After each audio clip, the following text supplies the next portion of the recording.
Assalamualaikum warahmatullahi wabarakatuh. Perkenalkan, nama saya Reta Damayola dari kelas C10 Manajemen dengan nomor pokok mahasiswa 101214992. Tujuan dibuatnya video ini adalah untuk memenuhi evaluasi akhir semester mata kuliah manajemen pemasaran dengan dosen pengampu Pak Rodi Juniorman. Perkenalkan, sebelumnya saya dari kelompok 4. Di sini kelompok saya memilih jenis UMKM Nyam Krepes atau biasa kita kenal dengan Krepes. UMKM ini berada di Jalan Jati Utama nomor 17B, Marga Asih, Kabupaten Bandung. UMKM Nyam Krepes ini berdiri pada tanggal 23 Juni 2022 yang artinya kurang lebih sekarang usianya adalah 7 bulan. Kami dari kelompok 4 dengan anggota Dini Panja, Angelina Delila, dan saya sendiri Reta Damayola. Untuk profil usahanya, usaha ini berjenis kuliner. Namanya Nyam Krepes, alamat di Jalan Utama 17B Komplek Marga Asih. Adapun untuk media sosialnya, IG-nya adalah Nyam Krepes. Ya. Nama saya Aulia Muslimah. Umur saya 23 tahun. Jadi di sini kami memilih UMKM Krepes mulai dari nama Krepesnya gitu ya, nama usahanya gitu ya? Iya, nama usahanya brandnya sih Nyam Krepes. Nyam Krepes ya. Sebelumnya langsung aja kita mulai. Jadi usaha ini tuh berdirinya sudah kapan Teh? Jadi dan juga alasan Teteh pilih usaha di bidang ini tuh apa? Usaha ini sejak tanggal 27 Juni 2022 baru-baru.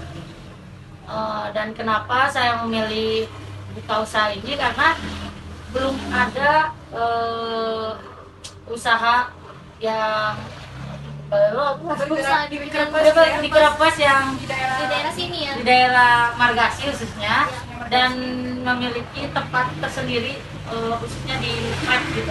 Biasanya kan kita ngelihat krep tuh yang didorong-dorong, kalau di Indonesia ya didorong. Dan kita juga tahu kalau misalnya di mall juga ada sih sebenarnya krepes ya. Itu jauh lebih mahal harganya. Jadi saya memilih ini tuh untuk kalangan milenial, dari kalangan menengah sampai ke bawah gitu. jadi itu berlandaskan untuk mempermudah gitu ya kalau kalangan Ya, supaya lebih ya kayak dari harga mungkin lebih murah gitu ya. Kalau dari ketimbang harga-harga yang kayak di mall gitu Ya, kan. betul. Terus juga mungkin saya tanya lebih menambahkan varian baru gitu ya, kayak ditambah es krim gitu tadi di depan saya baca tambahkan es krim gitu. Biasanya kan kita taunya Krepes tuh saya gitu kan didorong terus mulai gitu ya. terus variannya juga ada asin yang kayak gitu Ya, ya, betul. yang asalnya variannya cuma manis doang. Untuk pertanyaan kedua, apa alasan penamaan dari Nyam Krepes ini?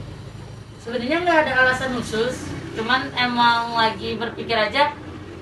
Setiap ada orang makan, kan krep tuh dikenal kalau di Indonesia krepesnya ya, terus gitu. Ketika kita makan di kita, terus kayak nyam gitu, benar-benar nyam, kayak nyam enak gitu, nyam. Ya udah sih, jadi tercetusnya Nyam Krepes gitu. Jadi nggak ada khusus arti ya. Jadi random aja sih. Lebih ke kayak pas kita makan Makanya kayak ngerasa enak gitu, nyam gitu. Itu sih. yang ketiga, untuk produk apa saja yang ada di Nyam Krepes ini? Kalau produk ya hanya crepes sama tambahan minuman aja sih. kalau nanti kira-kira Teteh ke depannya bakal Varian baru. Kalau ada menu baru ditambahin atau Iya sih. Rencananya bakal inovasi yang baru-baru lagi, tambahan ada dessertnya atau lebih ke inovasi crepesnya. Crepesnya mau diapain lagi sih? variannya juga Ya, dan dikembangin lagi. Bukan crepes yang kita tahu lah. Benar-benar ya. Jadi benar-benar dengan inovasi yang Ya, baru ya, yang betul. belum ada orang. Untuk pertanyaan keempat, penawaran seperti apa yang menjadi ciri khas di toko ini dibandingkan dengan pesaing? Yang ngebedain antara toko Teteh Sama toko yang Teteh sama yang lainnya. yang lain gitu. Dari nilai tambahnya apa sih gitu? mungkin jadi pembedanya crepes yang lain ya, saya ada varian yang berbeda sama yang lainnya, kayak yang Mang Dorong. Saya ada yang crepes asinnya, terus crepes yang tambah es krim, tentunya yang manisnya juga sih. Jadi penawarannya tuh lebih kayak berbeda aja gitu, berbeda aja. Ada banyak variannya, banyak Lebih variannya. bervaria rasa lagi ya. Terus juga kalau misalnya bentuk sama gitu ya, kayak Kalau bentuk sama, kalau saya lebih ke di Rasa ya. rasa dan ya, bahan-bahannya sih. Bahan-bahannya. Untuk media apa saja yang digunakan untuk melakukan kegiatan pemasaran?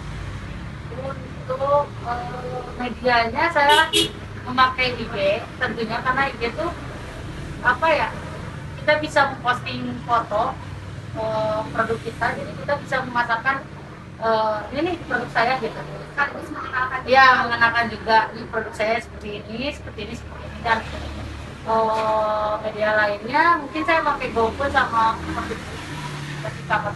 ya untuk tempatnya sendiri ini kan katanya ada tokonya gitu ya, kayak offline gitu. Nah, ini alamatnya tadi di Jalan Margasi jadi utama ya sih ya. Tapi kalau udah ya beres sebentar gitu ya, bisa Langsung aja datang ke sini. Jadi untuk medianya katanya pakai IG, IG Facebook, sama GoPro ya. Untuk selanjutnya nih Teh, apakah ada target penjualan per harinya? Tentu itu ada targetnya. Untuk apa nih penjualannya habisnya? Ya, sehari misalkan harus laku sekian Picis atau per kilonya atau gimana? Oh, picis ya. Targetnya sih saya 50 picis sih sebenarnya, hari 50 ya. tapi kadang melebihi dari target kan? Kadang lebih, kadang kurang. Nah, ini juga bisnis.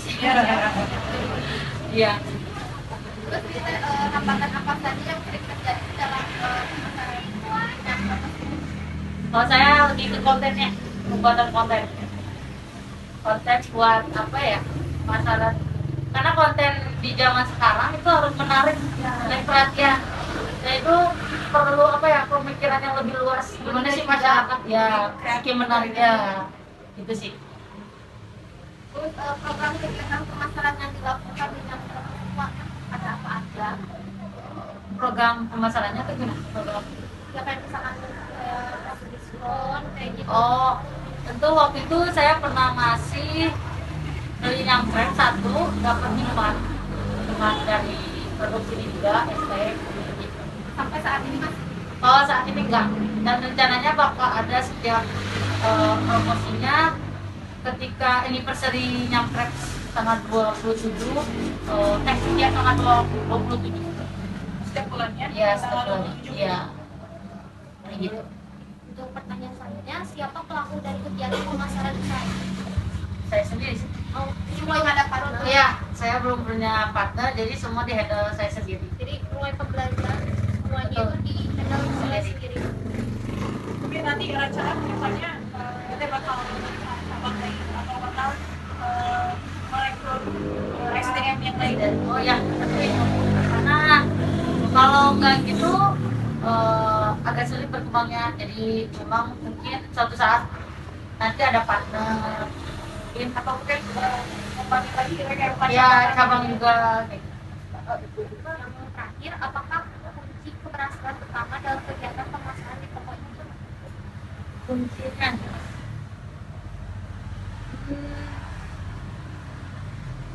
apa ya? mungkin Pun sabar, kalau kayaknya Ya, lagi ngepost atau gimana gitu. ya baru-baru ini masih ngepost sih, setiap ada pembeli saya foto langsung saya posting.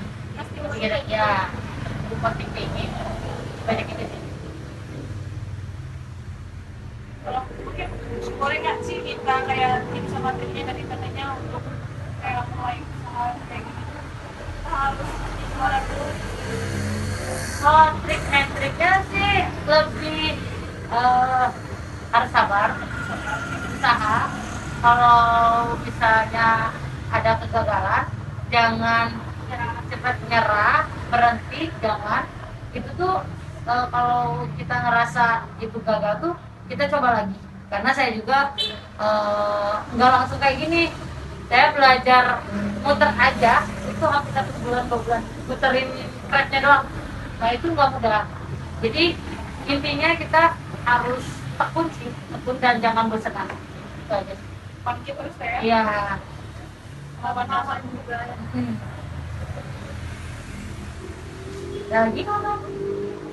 Apa ya untuk pertanyaan? Oke, mungkin dari wawancara yang telah kita lakukan tadi gitu ya, ini dapat kita simpulkan bahwasannya kalau misalnya kita mau memulai suatu usaha baik itu UMKM atau usaha lainnya, yang pertama kita harus memperhatikan kayak kalau katanya kita kan strategis gitu ya dari tempat, kalau kita memperhatikan letak geografisnya ya itu strategis gitu ya, terus juga kita harus target maksudnya pasaran kita teh siapa aja gitu, kita juga harus memperhatikan itu. Mungkin tadi dari tetenya juga bilang kalau misalnya kita mau ikut satu harus sabar teh ya, harus tekun gitu, harus rajin, jangan mudah menyerah karena jangan takut gagal karena ya kalau kita nggak mulai kita nggak bakal tahu gitu bakal gimana nantinya. Benar. Mungkin itu sih sekian dari wawancara kita pada hari ini. Kami dari kelompok 4 undur diri. Terima kasih sebelumnya kepada Teh Aul Sama-sama. menyempatkan diri untuk wawancara hari ini. Sekian dari kami. Wassalamualaikum warahmatullahi wabarakatuh. Waalaikumsalam. Berikut adalah tabel IFAS-nya. Yang pertama ada strength atau kekuatan. Banyak varian rasa, memiliki bobot 2, harga terjangkau bobotnya 3, pelayanan ramah bobotnya 2, tempat yang rapi bobotnya 2, dan bahan yang digunakan premium berbobot 1, sehingga total bobotnya adalah 10. Untuk rating ada 33323, dan nilai itu dapat dari bobot dikali rating, sehingga untuk total nilainya adalah 28. Adapun untuk weakness ataupun kelemahan, di sini ada segi waktu dan pembuatan rumit berbobot 2, tidak semua orang suka kerepes bobotnya 2, tempat terlalu kecil berbobot 3, promosi tidak terlalu sering bobotnya 1, dan kurangnya partner berbobot 2, sehingga dapat total bobotnya adalah 10. Untuk rating ada 22223, nilainya itu bobot dikali rating 2 kali 2 4, dan dapatlah nilai totalnya adalah 22. Adapun untuk tabel EVAS atau faktor dari eksternalnya ada opportunity. Yang pertama, usaha dapat bertahan lama dengan terus berinovasi berbobot 3, membuka peluang lapangan pekerjaan bobotnya 2, membuat cabang di tempat strategis berbobot 2, harga mampu bersaing dengan makanan baru berbobot 2, dan menciptakan varian bentuk dan warna berbobot 1. Sehingga untuk total bobotnya ada 10. Untuk rating ada 1, 2, 2, 3, 3. Dan nilainya dapat dari hasil bobot dikali rating, 3 dikali 1, 3, 2 kali 2, 4, 2 kali 2, 4, 2 kali 3, 6, dan 1 kali 3, 3. Sehingga dapat nilai totalnya adalah 20. Dan berikutnya adalah straight. Pertama, persaingan produk yang sama bobotnya 2, harga bahan baku yang terus naik bobotnya 2, belum semua kalangan mengenalnya berbobot 2, inovasi kuliner terus-menerus diperbarui bobotnya 3, dan yang terakhir bersaing dengan brand-brand yang besar bobotnya 2, sehingga dapat total bobot ada 10. Untuk ratingnya ada 1, 2, 2, 1, 3, dan nilainya dapat dari bobot dikali rating, 2 dikali 1, 2, 2 kali 2, 4, 1 kali 2, 2, 3 kali 1, 1, dan 2 kali 3, 6, sehingga dapat nilai totalnya adalah 17. Sehingga dari total tabel IFAS dan EVAS dapat kita lakukan analisis SWOT-nya, di mana X sama dengan S dikurang W bagi 2 dan Y sama dengan O dikurang T, sehingga dapat kita masukkan angkanya, di mana strength 28 dikurang weakness 22 dibagi 2 sama dengan 28 dikurang 22 bagi 2 sama dengan 6 dibagi 2, hasilnya adalah 3. Untuk Y adalah opportunities dikurang straight dibagi 2, di mana nilai opportunity adalah 20 dan nilai straight adalah 17. 20 dikurang 17 dibagi 2 sama dengan 3 bagi 2, sehingga dapat nilai Y adalah 1,5. Nah, sehingga kita dapat gambar grafiknya itu sebagai berikut di bawah, di mana X-nya adalah 3 dan Y-nya adalah 1,5. Sehingga garis grafiknya itu berada pada kuadran pertama. Dilihat dari titik koordinat di atas, dapat disimpulkan bahwa usaha nyam kerepes ini berada pada titik kuadrat 1 yang berarti agresif, yang mana pada strategi agresif ini adalah segala sesuatu yang mendukung perusahaan untuk terus memaksimalkan kekuatan serta peluang yang ada dan terus-menerus untuk meraih kesuksesan. Adapun untuk analisis 7P-nya adalah berikut. Adapun untuk next strategi 7P, kedepannya mungkin dari segi produk mereka bisa lebih memvariasikan lagi seperti baik itu dari segi warna, bentuk, dan cita rasa.